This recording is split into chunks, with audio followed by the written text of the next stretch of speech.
नमस्कार. सखी सह्याद्री कार्यक्रमात सगळ्यांचं खूप मनापासून स्वागत. फक्त स्वतःचं अस्तित्व सोबत घेऊन केवळ आपल्या पंचेंद्रियांच्या सहाय्यानं जो नवं विश्व उभं करतो तो असतो कलावंत. भान हरपून जाणं, मन हरखून जाणं याचा अनुभव कलावंत आपल्याला देतो. हा कलावंत जर लेखक असेल तर या तरल आनंदाबरोबरच तो एक नवा विचार आणि जगण्याचं एक वेगळं भान आपल्याला देत असतो. असे लेखक कलावंत आपल्या नजरेत असतात आणि म्हणूनच ते वलयांकित सुद्धा असतात. आजच्या आपल्या या कार्यक्रमातून अशाच एक वलयांकित कलावंत आपल्या सगळ्यांच्या भेटीला आलेले आहेत. त्या अभिनेत्री आहेत, त्या निर्मात्या आहेत, त्या नेपथ्यकार आहेत, त्या नाटककार आहेत, त्या कवयित्री आहेत, त्या लेखिका आहेत, त्या भावी कादंबरीकार आहेत. या अशा हरहुन्नरी खऱ्या अर्थाने शब्दशः बहुआयामी अशा आपल्या सखीचं नाव आहे रमा नाडगौडा. नमस्कार रमाताई, कार्यक्रमात तुमचं खूप मनापासून स्वागत आहे. आज कावेरी या भूमिकेतून तुम्ही घराघरात पोचलेला आहात. आपल्या सगळ्या प्रेक्षकांच्या तुम्ही खूप ओळखीच्या आहात. रमाताई, अभिनय किंवा लेखन हे जे सगळं करत आहेत आपल्या समोर अनेक अर्थाने शब्दांच्या आणि अभिनयाच्या माध्यमातून आहेत.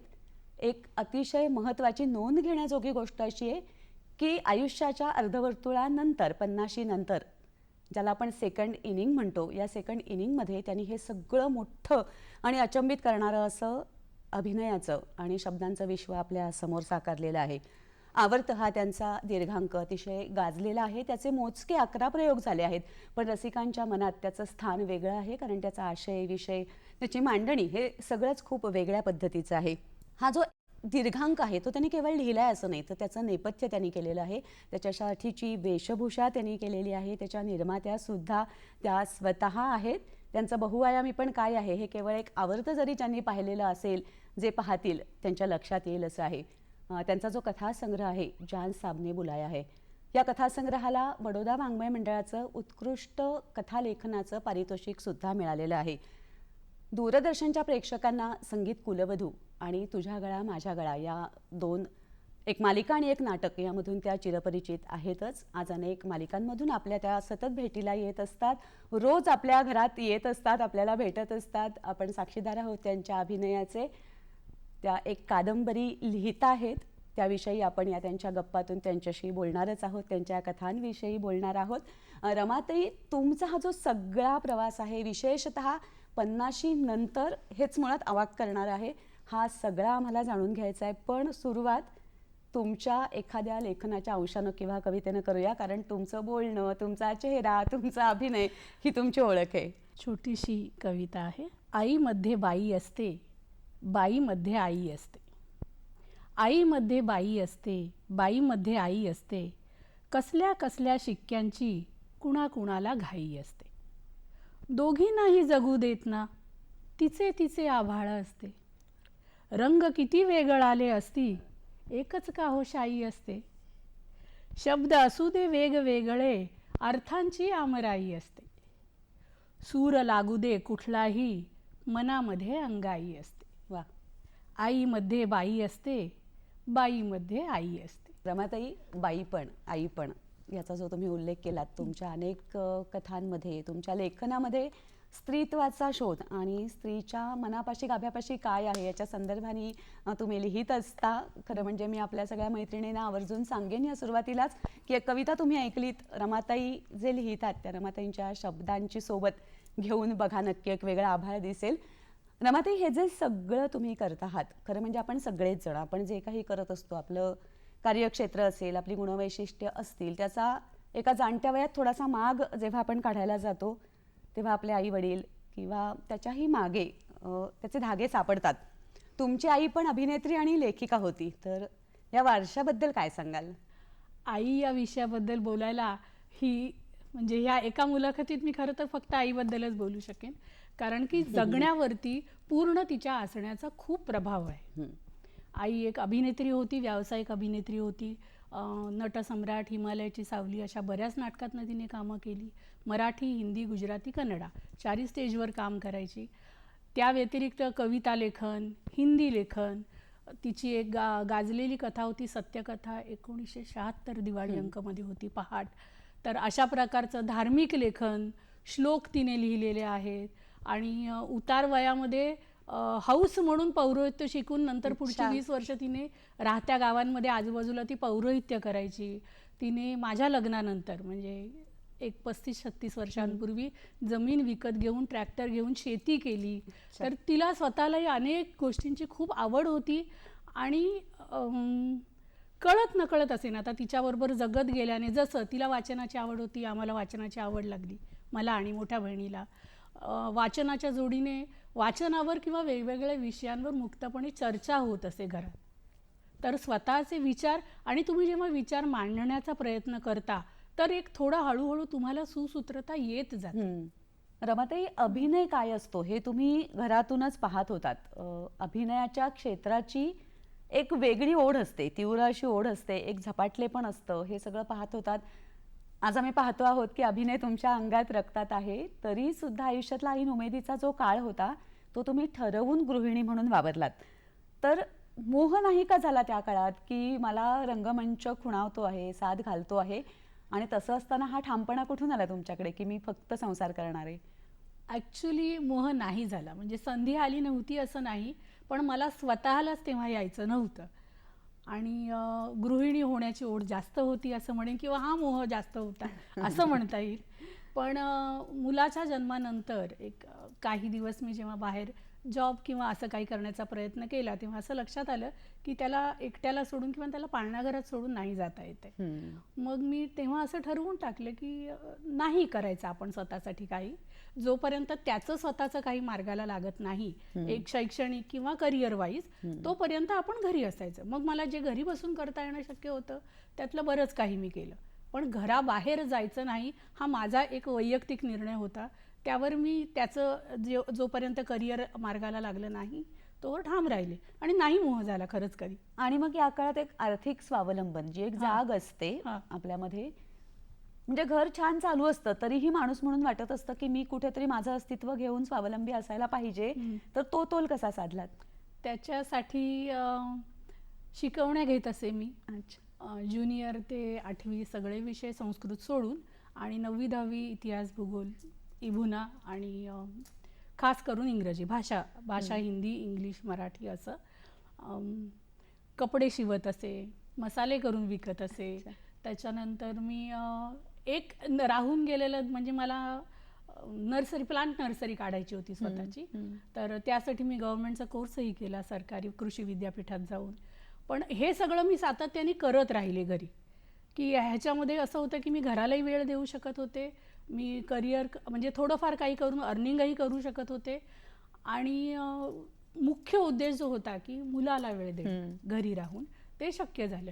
त्यानंतर मुलगा मर्चंट नेव्हीत गेला. मग तो मर्चंट नेव्हीत गेल्यानंतर मग मी म्हटलं ओके ठीक आहे, आता मला काय करावं असं वाटतंय, तर हे अभिनयाचं जे आत होतं अंगभूत. पुढचा मुद्दा हाच आहे की एवढा सगळा काळ घरासाठी मुलासाठी दिल्यानंतर अभिनयाची आतली जी एक इच्छा होती तीव्र, ती साथ घालायला लागली. पण 50शी नंतर अभिनयासाठीच्या संधी कशा शोधल्यात? आणि ही जी क्षेत्र आहेत ती मला कायम असं वाटतं की एक सातत्याने तुम्ही साधनेमध्ये, रियाजामध्ये असायला लागतं. अगदी. कारण वेगळी मागणी असते कुठल्याही कलेच्या सादरीकरणाची. तर ते स्वतःला पुन्हा ट्यून कसं करून घेतलं? मी लहान असताना आईच्या जोडीने मी काही काम केलं होतं, म्हणजे ॲडव्हर्टायजेसमध्ये वगैरे. पण आत्ता मी पुन्हा 22 वर्षानंतर करायला जेव्हा उभी राहिले, 44 वगैरे वय, 44-45 असेल गिव्ह अँड टेक, हो, त्यावेळेला म्हटलं तंत्र बदललेलं हो. आहे, ते सेम राहिलेलं नाही. नक्की. तर त्याची ओळख व्हावी म्हणून मी एक अभिनयाची कार्यशाळा होती, तर ते वर्षभर ती कार्यशाळा केली. त्यांच्या थ्रू म्हणजे मला शिकवायला तिथे जे जे होते, तर त्या सगळ्यांनी मला त्यांच्या छोट्या छोट्या वेगवेगळ्या लहान मोठ्या प्रोजेक्टमध्ये घेतलं नंतर. आणि त्यानंतर पुण्यात होते मी.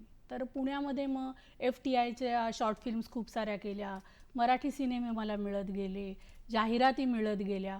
तर काम मिळालं की करायचं, कारण त्यातनं आपल्याला अनुभव मिळत जातो. असं म्हणून मी साधारणतः गेली 10-12 वर्ष करतेच आहे. सातत्याने करते आहे की आपल्याला नाटकात केलं, त्यानंतर डॉक्युमेंटरीज केल्या काही.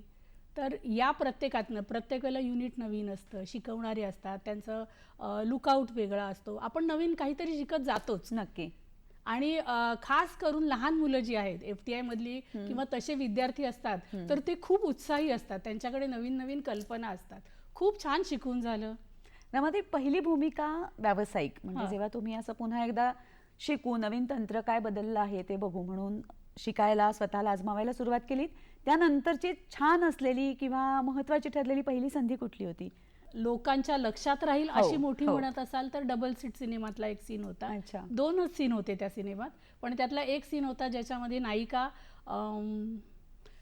LIC एजंट आहे आणि तिच्या व्यवसायाविषयी माहिती सांगते. तर तो सीन खूप गाजला. तो त्या कारणाने गाजला, पण तो खूप व्हायरलही झाला. मग म्हणजे लोक असं ते ओळखतात, हां तुम्ही डबल सीटमध्ये होतात, तुम्ही कॉफी आणि बरंच काही मध्ये होतात. छोट्या छोट्याच भूमिका असायच्या, पण तरी लक्षवेधी होत्या आणि चांगली कामं मिळत गेली मला तशीही. आत्ता घेतो आहोत एक छोटीशी विश्रांती. छोट्याशा विश्रांतीनंतर सखी सह्याद्री या कार्यक्रमात सगळ्यांचं पुन्हा एकदा मनापासून स्वागत. रमाताई, सुरुवातीच्या काही भूमिकांविषयी आता तुम्ही सांगितलं ज्या महत्त्वाच्या होत्या. याच पद्धतीने आयुष्यात आजपर्यंत जे काही तुम्ही अभिनेत्री म्हणून काम केलेलं आहे, त्यातल्या कुठल्या भूमिका तुम्हाला असं वाटलं की तुमचा कस लावणाऱ्या होत्या, तुम्हाला काहीतरी शिकवणाऱ्या होत्या, तुमच्याकडून काही वेगळी मागणी करणाऱ्या होत्या? एक थोडीशी छोटीशी गंमतच म्हणेन मी त्याला, की मी जेव्हा शिकत होते तर त्यावेळेला आमचं शैक्षणिक वर्षातलं शेवटचं नाटक सादरीकरण होतं. त्यात मी पहिल्यांदा नऊवारी नेसले. नऊवारी नेसलेच पहिल्यांदा रादर तेव्हा. तिथपासून आत्तापर्यंत म्हणजे आत्ताची जी गाजलेली भूमिका कावेरी आजी आहे तिथपर्यंत सातत्याने मला वारंवार नऊवारीच नेसावी लागली.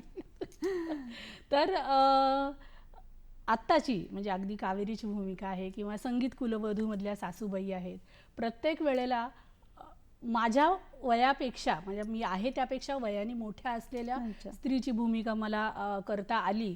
तर वयाने मोठ्या असलेल्या बाईची एक जाणीव वेगळी असते, आयुष्याचा अनुभव जास्त असतो तिला, तो दरवेळेला दाखवता येणं. ह्याच्यासाठी मला माझ्या वाचनाची म्हणेन किंवा लेखनाची म्हणेन त्याची मदत झाली असं म्हणता येईल. आता तुम्ही संगीत कुलवधूचा उल्लेख केलात आणि ते तुम्ही दूरदर्शनसाठी केलं आहे, केलेलं हो. नाटक आहे किंवा एक मालिकाही केलीत. तर या आठवणींविषयी काय सांगाल? हा अनुभव कसा होता? अनुभव अभिनयाचा खूप सुंदर असतो. प्रत्यक्ष अभिनयाचा अनुभव जो असतो तो आहे, तुमच्याबरोबर सहकलाकार असतात, तुम्ही नवीन काही शिकता, यात म्हणजे वादच नाही, कारण प्रत्येकाला काही ना काही येत असतं.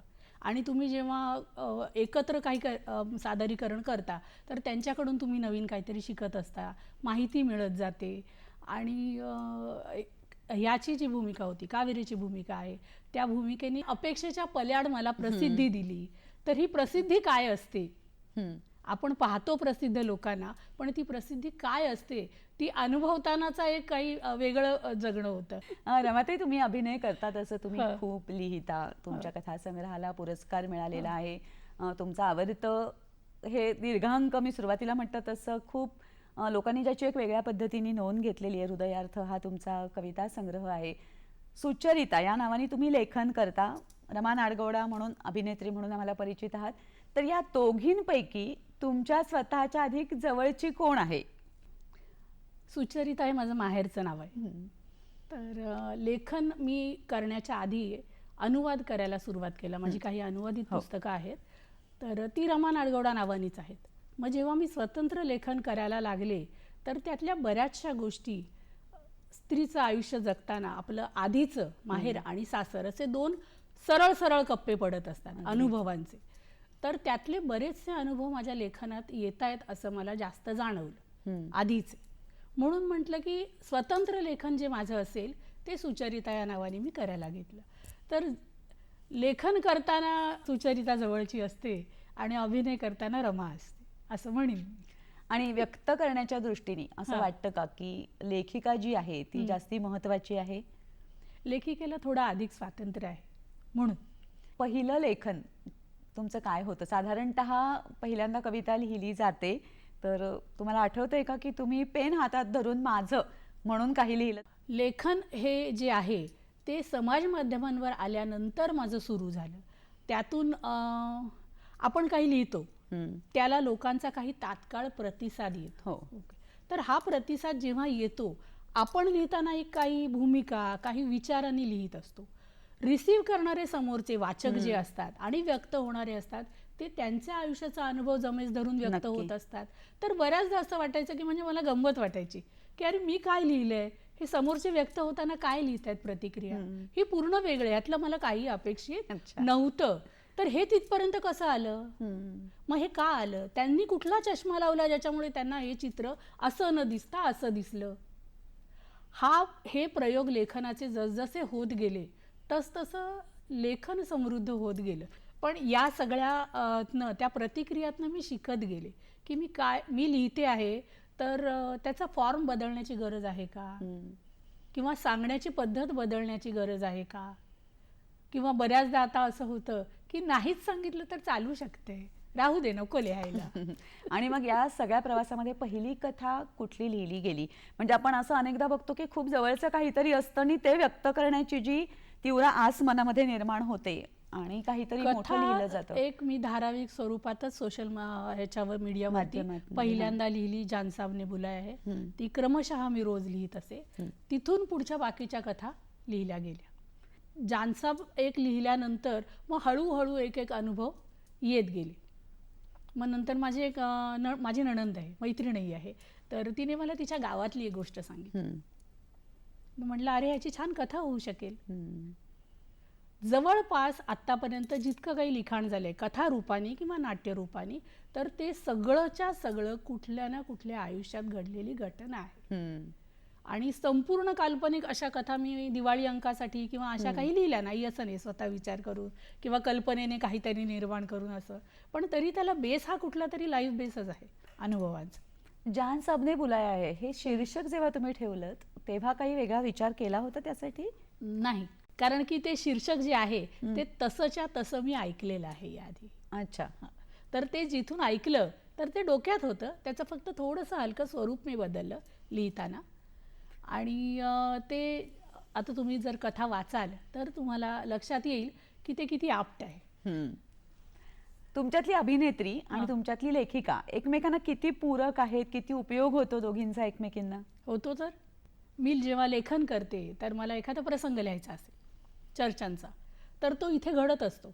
मग इथे घडत असताना वेगवेगळे भावना येतात, राग येतो, चिडली आहे, रुसली आहे, रागवली आहे, त्या प्रकारचे शब्द लिहिले जातात. किंवा मी जेव्हा अभिनय करते त्यावेळेला मी वाचते, माझ्यासमोर स्क्रिप्ट येतं, मी वाचते, तर वाचताना आपोआप काय होतं त्यातल्या लेखनातनं खोल अर्थ तुम्हाला सापडत जातो, कॅरेक्टर सापडत जातं की हे असं करून बघू का, किंवा हे असं असेल का, हे असं सांगायचं असेल का. तर दोन्हीचा एकमेकांना उपयोग होतोच होतो. रमाताई, हा संग्रह येताना तुमच्या मनामध्ये काय भावना होत्या आणि कोणामुळे तो प्रकाशित करावा असं काही वाटलं का?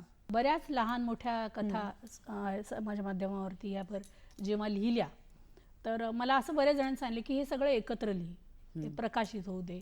आणि एक थोडंसं असतं म्हणजे ज्यांनी लहानपणापासनं पहिल्या घासाबरोबर पुस्तक वाचलेलं आहे, आई सतत वाचायची, त्याच्यामुळे पुस्तक हा आमच्या जगण्याचा किंवा वाचन हा जगण्याचा एक अविभाज्य भाग होता.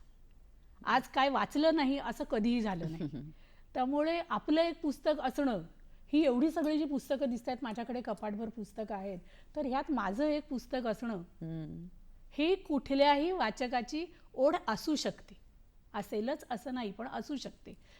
1-2 वर्षापूर्वी मी दादरला गेले तर आयडियल बुक डेपोच्या शोकेसमध्ये मी जानसाब पाहिलं. खूप लहान असल्यापासून मी आयडियलमध्ये जाऊन पुस्तकं विकत घेते. तिथल्या शोकेसमध्ये स्वतःचं पुस्तक पाहताना मला जो आनंद झालाय तो मला सांगता नाही येते. तर कदाचित ही प्रेरणा असेल ते प्रकाशन करणे. व्यक्ती ॲज सच नाही, मला स्वतःला असं वाटलं करावं नाही करावं हो करत ते झालं. त्याला 2018 साली बडोदा वाङ्मय मंडळाचा उत्कृष्ट कथेचा पुरस्कार मिळाला.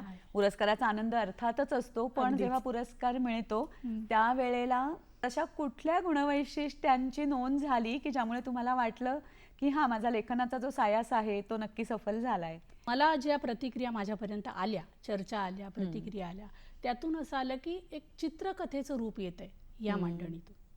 म्हणजे वाचताना डोळ्यासमोर चित्र उभं राहतं घडणाऱ्या घटनांचं. तसं ठरवून मी लिहिलं नाही, पण तसं घडत गेलं, जे कदाचित अभिनयाचा इम्पॅक्ट असू शकेल.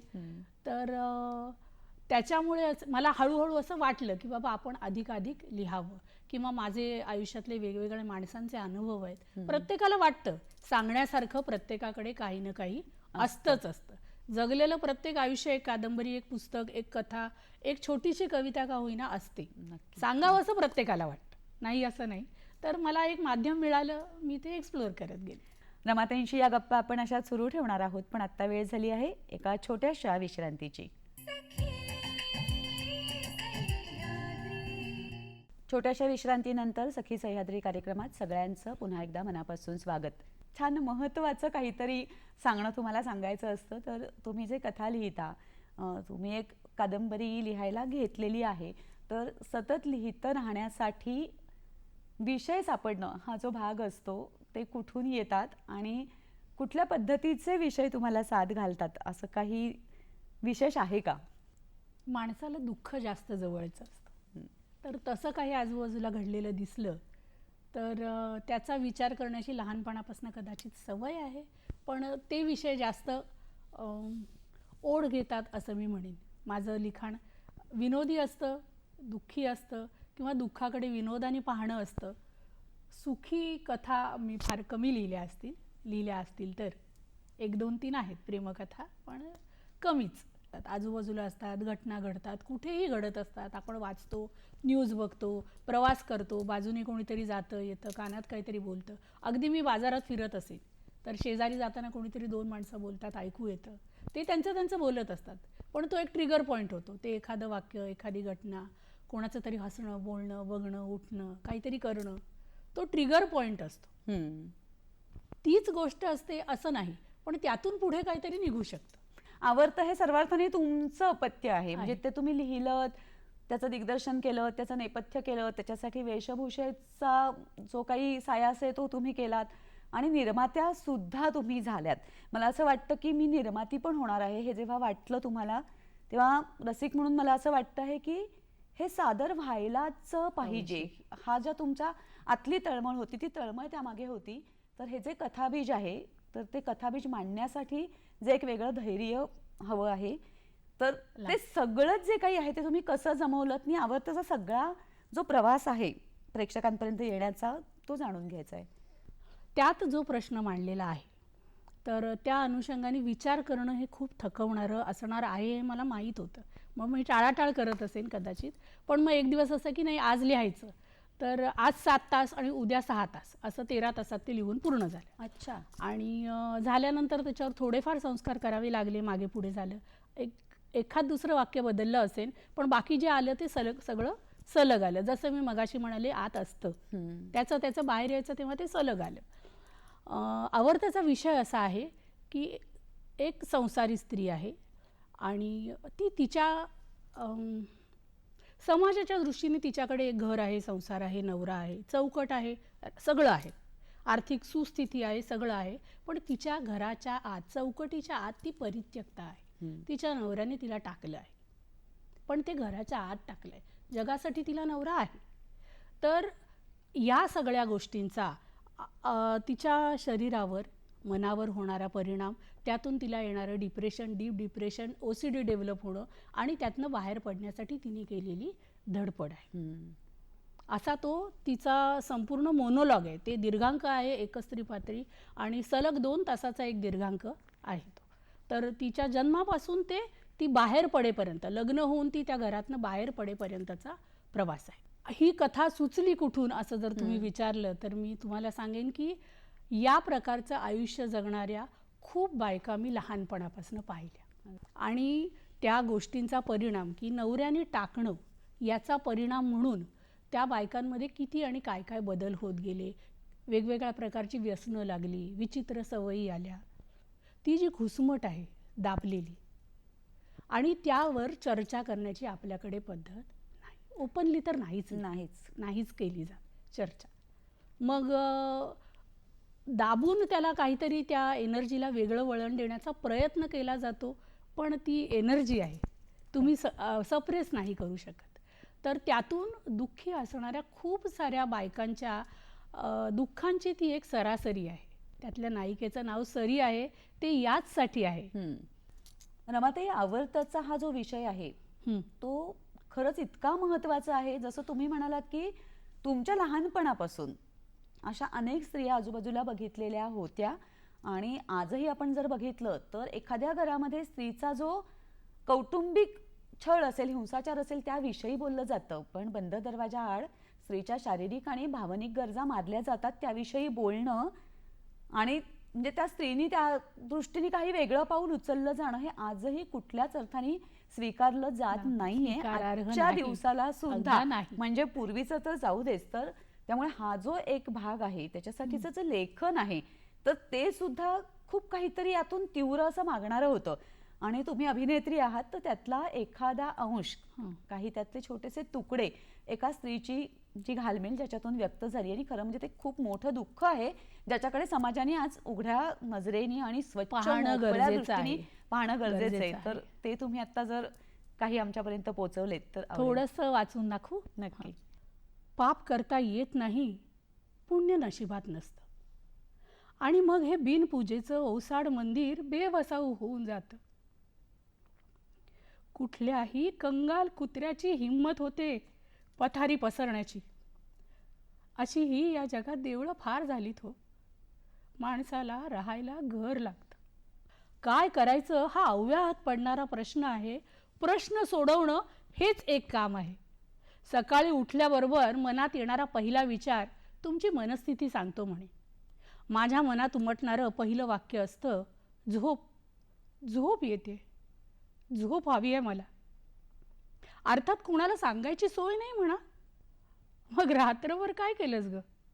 या प्रश्नाचं उत्तर द्यावं लागतं, ज्याचं उत्तर आहे पण आणि नाही पण. पाहिलं, अशी सुरुवात होते. कन्फ्युजन ही कन्फ्युजन है, सोल्युशन का पता नाही. आई बाबांना हे माहीत असतं ना तर त्यांनी माझं नावच प्रश्नावली ठेवलं असतं. सरीपेक्षा शोभलं असतं म्हणा ते. त्यांची पहिली भेट फिल्मी रोमॅन्टिक होती, अगदी जिंदगी भर नाही भूलेंगी वाली. ते पावसात भिजले म्हणून मी सरी, पावसाची एक सर. म्हटलं तर तिला स्वतंत्र अस्तित्व आहे, म्हटलं तर नाही. पाऊस येतो त्याला महत्त्व. एकट्या सरीला कोण विचारतो? त्या एका पावसात लाखोनी असतात, तशीच मी. माणसात एकाच वेळेला अनेक गुणावगुणांची सरमिसळ असते, तशीच एक पातळी असते. खाली याल तसे अवगुण अधिक, वर जाल तसे गुण अधिक, मध्ये कुठेतरी एक कॅटेगरी येते, सगळ्याच्या सरासरीची, ॲन ॲव्हरेज पर्सन. अशा सरासरींची एक सरासरी काढल्यावर जी सामान्यतम सरासरी येते ती मी सरी, पावसाची निरअस्तित्व सर. रूप तुम्ही पाहताय, गुण जगण्याला आवश्यक ते स्किल्स येतात. शिक्षण घरी बसायचं नाही म्हणून कॉलेजमध्ये जाणं, नापास झालो तर लग्न करून देतील म्हणून पास होत होत शिकणं. PG झालं, लिमिट संपलं, पालकांच्या बजेटमध्ये बसणाऱ्या वस्तूच काय मिळत गेल्या. तसाच हा नवरा, त्यांना परवडू शकेल असा. डबा झाला, हो. बॅग भरली, हो. कपडे काढले, ठीक. संवाद संपला. रात्री रिव्हर्स, मी आलेच कपडे धुवून. रमाताई जेव्हा म्हणतात की ते सरासरी आणि सर्वसामान्य आहे, तर त्याचा शब्दशः अर्थ तसा नाहीये. त्यांच्या म्हणण्यातलं जे गंभीरपण आहे ते त्या दीर्घांकातूनच आपल्यापर्यंत पोहोचेल, जे काही अंशांमधून आत्ता पोहोचलं आहे. रमाताईंशी या गप्पा अशाच आपण सुरू ठेवणार आहोत, पण आत्ता घेऊया छोटीशी विश्रांती. छोट्याशा विश्रांतीनंतर कार्यक्रमात पुन्हा एकदा सगळ्यांचं मनापासून स्वागत. लेखिका आणि अभिनेत्री रमा नाडगौडा यांच्याशी आपण गप्पा मारतो आहोत. आवर्तव या दीर्घांकाचं गांभीर्य काय आहे ते आपण ऐकत होतो. रमाताई, या दीर्घांकासाठी म्हटलं तसं सगळ्याच गोष्टी तुम्ही केल्यात.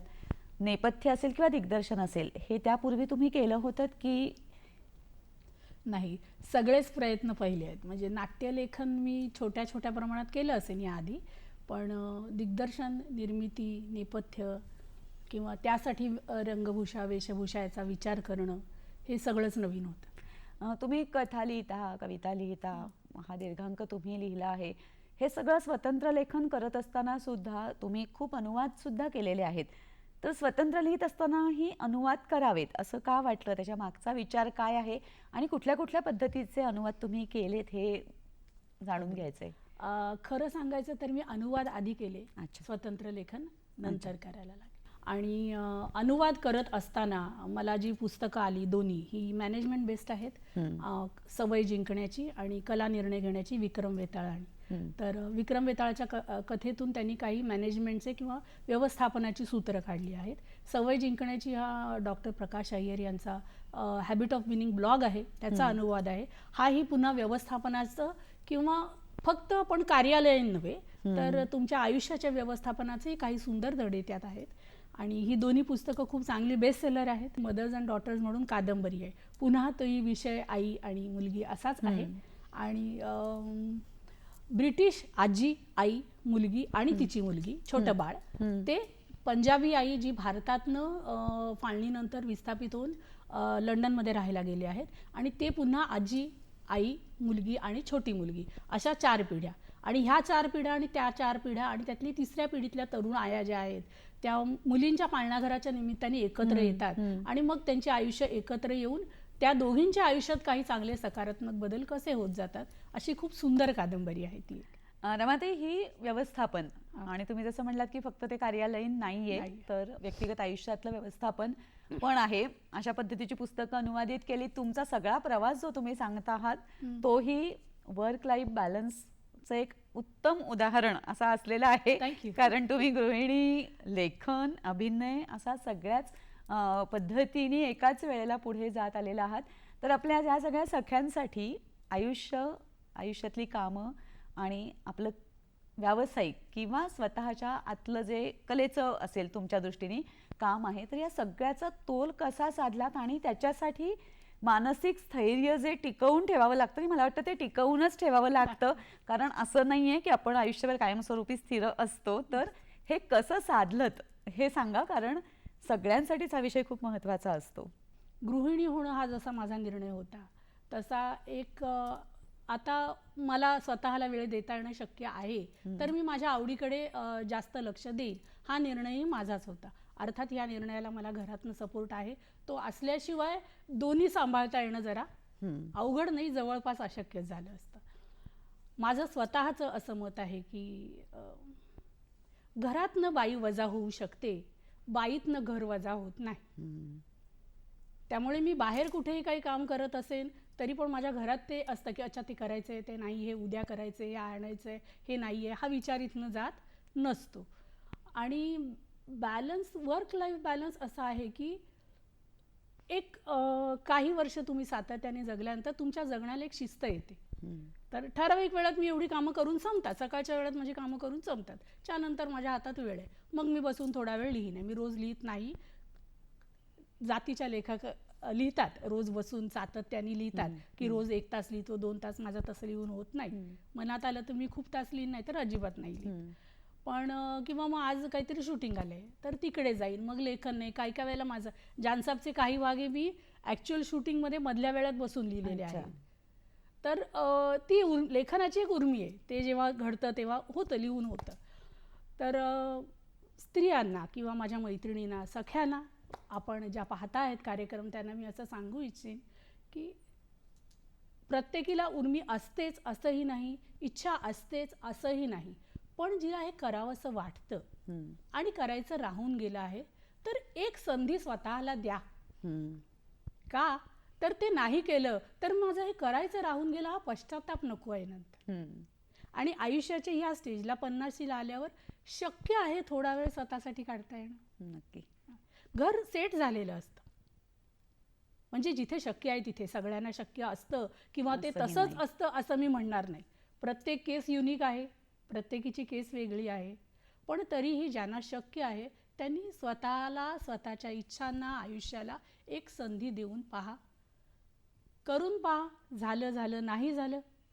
म्हणजे रमाताई असं पण म्हणता येईल ना की आपण बायका, जसं तुम्ही महत्वाचं आता वाक्य म्हणालात की घरातनं बाई वजा होऊ शकते पण बाईच्या मनातनं घर वजा होत नाही, तसं मला असं वाटतं की आपण सगळ्यांच्या इच्छांना मान देताना आपल्या तीव्र इच्छेला मान द्यायचा आहे हेच विसरून जातो. विसरून जातो. तर ते निदान जर केलं म्हणजे आणि ते मीच करायला हवं ना. खरं आहे. माझ्या इच्छेला मान देण्याचं काम मीच करायला हवं आहे. त्यासाठी वेळ, ऊर्जा, श्रम जे पडतील ते थोडेसे करून पाहायला हरकत नाहीये. खरं आहे. तर आज जे तुम्ही म्हणता की 50शीत आल्यानंतर तुम्ही अभिनय करायला घेतला का, मला करायचा नव्हता असं नाही, पण तेव्हा प्रायोरिटी माझं गृहिणी असणं, लग्न हे होती. आणि त्यासाठी तुम्ही मुंबईला पुण्यातून स्थलांतर सुद्धा केलं. तर मी करून बघीन, समजा जमलं ठीक आहे, नाही जमलं तर मी परत येईन. It's okay. खरं आहे. अनेक मुख्य म्हणजे हे गोष्टी करायला मला माझ्या मुलाचा आणि मिस्टरांचा दोघांचाही संपूर्ण सपोर्ट आहे, ॲक्टिव्ह सपोर्ट आहे. म्हणूनही मला ते करता येणं शक्य आहे. अगदीच उठून मी हे सगळं सोडते आणि निघून जाते म्हटलं तर त्याचा मानसिक श्रम जास्त होऊ शकतात. नक्कीच. आणि या दृष्टिकोनामुळेच तुम्ही, जसं आपण आता नाटकांचा, तुमच्या मालिकांचा उल्लेख केला, तसं वेबसिरीज सुद्धा केल्यात, तुम्ही शॉर्ट फिल्म केल्यात, तुम्ही नामांकित ब्रँड्ससाठी मॉडेलिंग सुद्धा केलं. तर हे म्हणूनच साध्य होऊ शकलं. शॉर्ट फिल्मचा आता विषय जो आत्ता आठवण झाली या सगळ्या प्रवासामध्ये, तर शॉर्ट फिल्मसाठीचं काम हे काही अजून वेगळ्या पद्धतीचं आहे का, किंवा त्याची ट्रीटमेंट काही वेगळी आहे का, याच्याविषयी काय सांगाल? ट्रीटमेंट वेगळी असते. एक तर प्रत्येक दिग्दर्शकाची वेगळी असते हम्म. आणि ट्रीटमेंट थोडीशी वेगळीही असते. म्हणजे सटल असतं थोडंसं तिथे. आणि सिनेमामध्ये तुम्ही सांगता ते पद्धत वेगळी असते. तुम्ही सिरियलमध्ये करता तर ती अभिनयाची पद्धत थोडीशी वेगळी असते. वेगळं आहे आणि तसं तुम्ही जसजसं करत जाल तसं तुम्हाला ते बदल करायला सगळे वेळेला जमेलच असं नाही. कारण कुठेच असं कोणी म्हणू शकत नाही की ओके ठाम हे 100% अचीव झालं, पूर्ण झालं, असं काही नसतं. कला आहे ती अव्याहत ग्रो होत असते. तुम्ही त्याच्या जोडीने शिकता, ग्रो होता. तर काल जे मी केलं ते कदाचित उद्या जाऊन मी अजून चांगल्या पद्धतीने करू शकणार आहेच. किंवा ती असंही शक्यता म्हणतोच उरतेच. ना आपण की कलावंताला आपल्या कामाचं समाधान जोपर्यंत नाहीये तोपर्यंत तो अधिक वेगळं वेगळं काहीतरी करत मी प्रयोग राहतो. करीन, मी शिकण्याचा प्रयत्न करीन अजून. या सगळ्या प्रवासात तुम्ही कादंबरी पण लिहायला घेतलेली आहे, तर उत्सुकता आहे की कुठपर्यंत ती आली आहे, लिहायला कशाविषयी आहे? ॲक्च्युली एक कथासंग्रह पूर्ण होत आलाय ओके. आणि त्यातली एकच कथा राहिली आहे. आणि कादंबऱ्या म्हणाल तर 2 कादंबऱ्या आहेत आणि त्या दोन्ही सायमल्टेनियसली थोड्या थोड्या लिहून झाल्यात, म्हणजे कुठेतरी निम्म्यावर आलेल्या आहेत. त्याआधी माझं आवडतं हे पुस्तक येते, म्हणजे जे नाटक आहे आवडतंचं, तर त्याचं पुस्तक येतं आहे, 1 महिनाभरात येईल. आणि त्यानंतर कथासंग्रह पुढचा पूर्ण करीन, मग कादंबऱ्या पूर्ण करीन. या ज्या कादंबऱ्या आहेत तुमच्या, तर त्या कादंबऱ्यांच्या विषयाची सुद्धा उत्सुकता आहे की कुठला गाभा घेऊन, कुठला आशय घेऊन तुम्ही या मोठ्या दीर्घ अशा पटलावरून समोर येणार आहात? एक कादंबरी आहे, तो विषय घरगुती आहे आणि काही एक घटना घरात घडल्यानंतर येणाऱ्या प्रतिक्रियांचा एक काही काळ आहे, तर त्याला धरून एक कादंबरी आहे. आणि दुसरी आहे, हा माझा प्रयत्न आहे, त्यासाठी मी काही अभ्यास केला, काही शोध घेतले, काही प्रश्नमंजुषा तयार करून वेगवेगळ्या लोकांना पाठवून त्यांच्या प्रतिक्रिया घेतल्या. तर आत्तापर्यंतचं माझं लिखाण आहे. मी एक स्त्री आहे, स्त्रीच्या दृष्टीने मी जगाकडे पाहते आहे. तर तसं पाहत असताना बऱ्याचदा ते चर्चा होतात घरात, तर पुरुष जगाकडे किंवा स्त्रियांकडे तिकडच्या किनाऱ्यावरने इकडचं कसं दिसतं आहे चित्र, हा विचार करण्याचा माझा प्रयत्न आहे. मी पूर्णपणे पुरुष होऊन विचार करू शकणार नाही कदाचित, म्हणजे मी 50-60% करू शकले तरी मी खूप म्हणेन.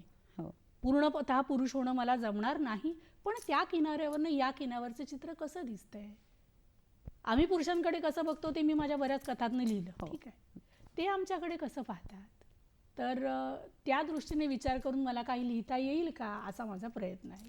त्या कादंबरीचं नाव ग्रास इज ग्रीनर आहे. ती अशाचसाठी आहे की या आपण म्हणतो grass is greener on the another side. तर तिकडनं हे गवत त्यांना हिरवं दिसतंय का, वाळकं दिसतंय का, कसं दिसतंय किंवा का, असा थोडासा विचार करण्याचा प्रयत्न आहे.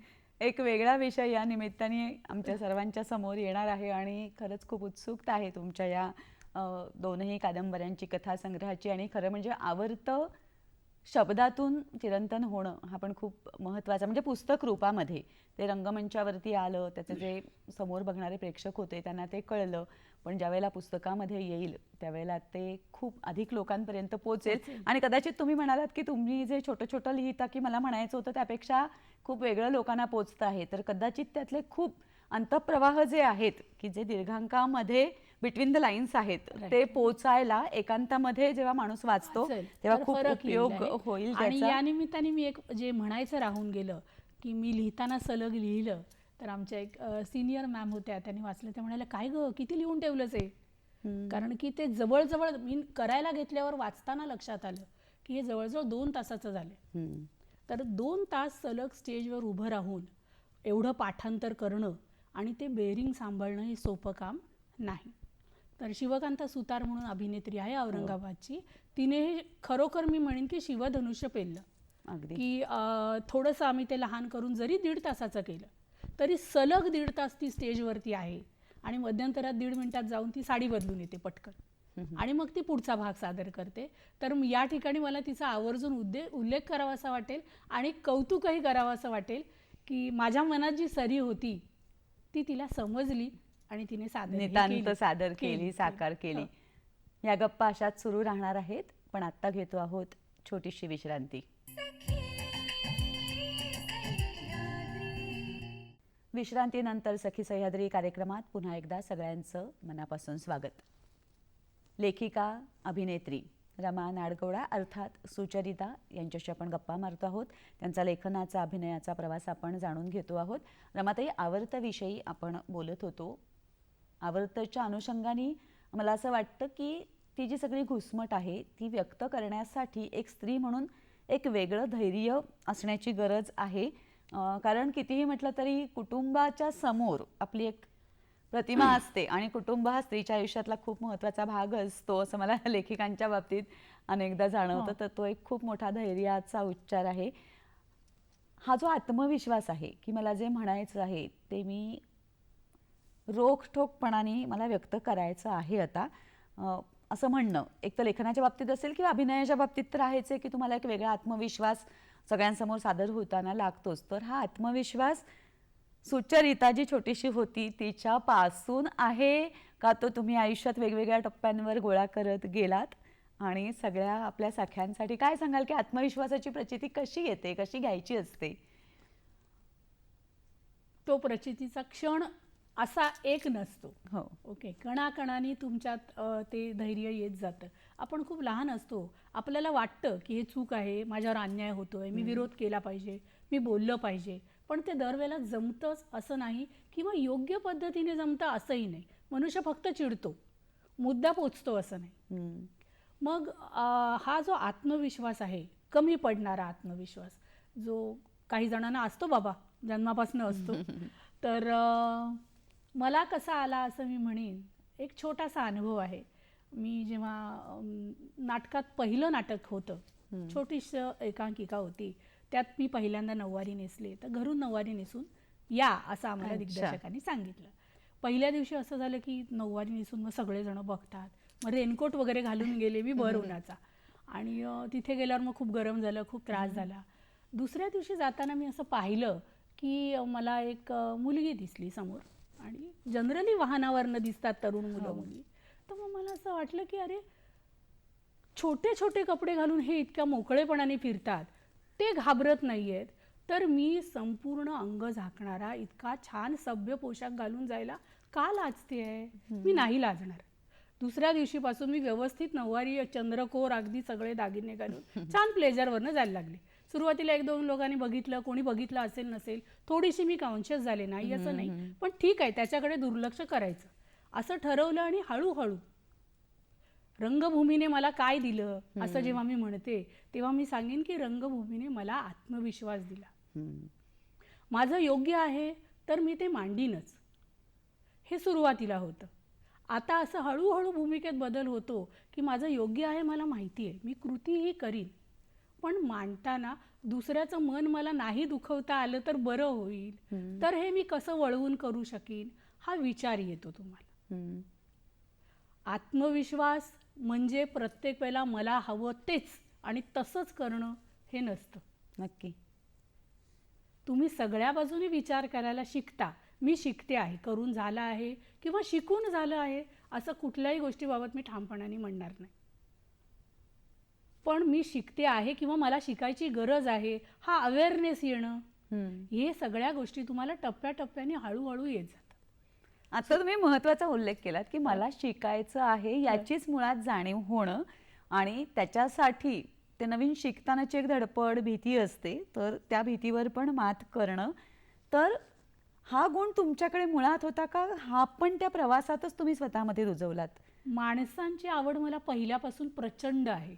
मला खूप चांगल्या मैत्रिणी आहेत, त्या सगळ्यांची मला आत्तापर्यंत जगताना फार मदत झाली आहे. मैत्रिणी आहेत, मित्र आहेत, ओळखीचे आहेत, आपले नातेवाईक आहेत, घरातले आहेत, सगळे आहेत. तर माणसांची ही जी ओढ किंवा आवड होती, खूप जास्त होती, तर त्यातून माणसं जोडण्यासाठी मी धडपडत गेले. त्यातून तुम्हाला खूप काही अनुभव येतात. तुम्ही रुजवलेलं प्रत्येक बी रुजतं असं नाही आहे. काही दगडावर पडतं, नाही रुजत, काही रुजतं, जळून जातं, काही टिकतं. हे अनुभव तुम्हाला शिकवत जातात आणि मग आपल्याला लक्षात येते की ओके, ह्या अनुभवाने मी हे शिकले बरं का. मग मला काय करायचं हे समजतं, काय नाही करायचं हे समजतं.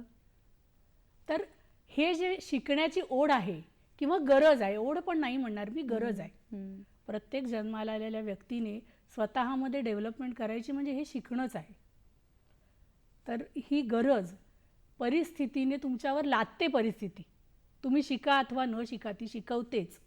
पण शिकून बदल करायचा की नाही स्वतःत, हा निर्णय किंवा चॉईस तुमचा असतो. आणि यातून तुम्हाला आत्मविश्वास येत जातो, येतोही. हे खूप महत्त्वाचं आहे की तुम्हाला शिकायचं आहे का नाही हे परिस्थिती विचारत नसते. नाही विचारत. फक्त परिस्थितीने कुठलं वळण घेतलेलं आहे हे आपण जाणणं आणि स्वतःमध्ये बदल करण्याची तयारी ठेवणं हे खूप महत्त्वाचं आहे आयुष्य अगदी सुराला लागण्यासाठी. रमाताई, तुम्ही या ज्या सगळ्या गोष्टी करतायत ते 40, 45, 50 या टप्प्याच्या पुढे करायला लागलायत. आणि खरं म्हणजे एक स्त्री म्हणून आपल्या सगळ्या मैत्रिणींना माहिती आहे की हा काळ आपल्याला दमवणारा असतो. मुळातच तुमची एनर्जी कमी पडते, आपल्यामध्ये हार्मोनल इम्बॅलन्स खूप होत असतो, इच्छा असते पण प्रत्यक्ष कृती कमी होते, आपली गती कमी झाली असं फक्त संसार करत असलो तरी पण आपण म्हणतो. तर या टप्प्यावर, या वळणावर प्रचंड ऊर्जा मागणाऱ्या दोन्ही क्षेत्रांमध्ये तुम्ही काम करतायत. लोकांना रंगमंचावरची किंवा अभिनयातली ऊर्जेची मागणी कळते, पण लेखन हे सुद्धा खूप आतून ताकद मागणारं असतं, मानसिक असते, तिथे बैठक असते. तर ही ऊर्जा तुम्ही कुठून आणता आणि कसं टिकवता स्वतःला आज?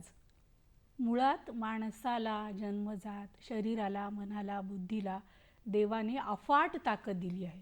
तुम्ही देवाने म्हणा, निसर्गाने म्हणा, तुमचा चॉईस आहे. पण प्रत्येकाकडे अफाट ताकद असतेच असते. वापरायची की नाही हा आपला निर्णय. दमते मला, मी दमत नाही असं नाही, शारीरिक दमणूक तर प्रचंड होते. पण मी तर हे करायचं आणि मी स्वतःलाच नुसतं आई गं दुखते म्हणून बसून राहिलं तर मी काय साध्य करणार आहे? उजाडलेला दिवस फक्त मावळतो. एवढ्या वेळात मी काय साध्य केलं? मी 2 ओळी जरी लिहिल्या ना दिवसभरात तरी मला असं वाटतं ओके, काहीतरी जमलं, केलं. काहीच नाही केलं असं नाही झालं.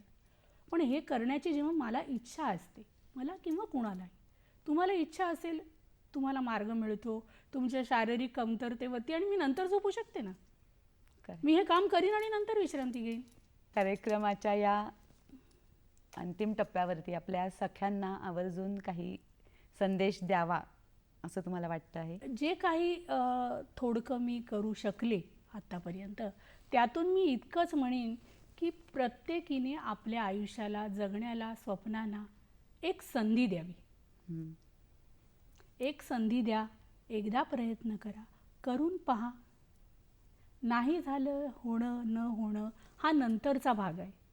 पण करताना तरी पूर्ण ताकदीनं, पूर्ण ऊर्जेनं एकदा तरी आपल्या स्वप्नांना भिडा.